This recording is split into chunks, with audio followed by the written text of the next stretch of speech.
Hi, this is Travis from Tenno Farms. I just came from my food forest area down here in Tennessee. It does not look like any of the fruit seeds that I brought from Ohio with one of my friends years ago and planted down here actually grew into anything. I can't find a single fruit tree, so maybe Ohio seeds don't do too well in Tennessee soil, not really sure. I did apples, peaches, plums, and pears. I don't think I did any cherries, but yeah, I don't think I did cherries. Apples, peaches, plums, and pears I brought down from my Ohio orchard.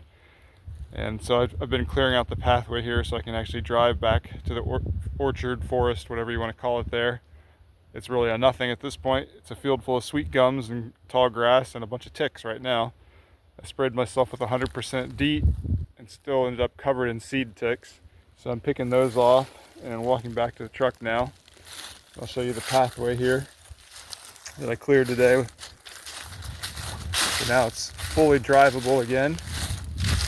There were some trees that fell across it and then a bunch of little trees growing up actually in the road. So I cut all those out with a little chainsaw. And now it's a pretty easy drive through here. Unfortunately, this isn't all rutted and flooded the way the path to the cabin is. I mean, there's some little ruts there, but nothing too bad. I guess if you drove it when it was really muddy, you might tear it up.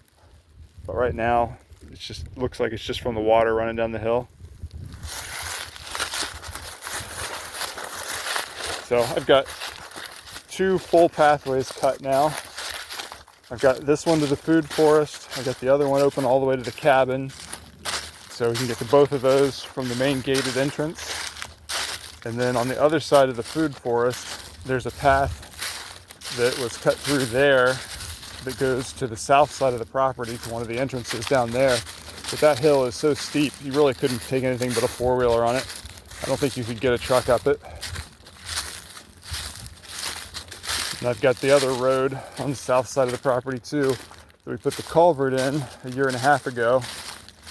But then last spring, they had some flooding down here and it washed the culvert out. I'm going to go take a closer look at it here in a little bit, but I just don't think that's going to work out too well there. I think it was just too much water flow for the amount of pipe. So I really need to put in a much larger culvert if I'm going to do that. See if I missed anything. Thought I missed a tree here in the road, but it was just some kind of a weed. But yeah, walking back to the truck here. But when I get down to the other side of the property, I'll show you what happened to the culvert. It just totally blew it out of there.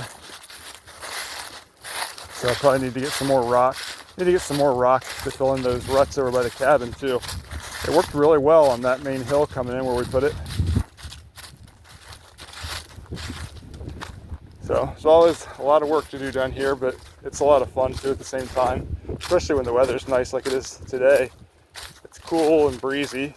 Yesterday it was 86 and sunny. It was pretty hot, but at least this time of year, it's March, it's not humid yet.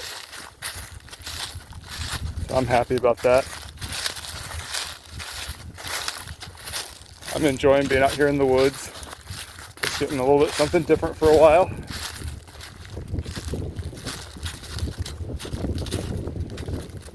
All right, well, I'm about back to the truck, so I will talk to you later and post some more videos. Thanks for watching.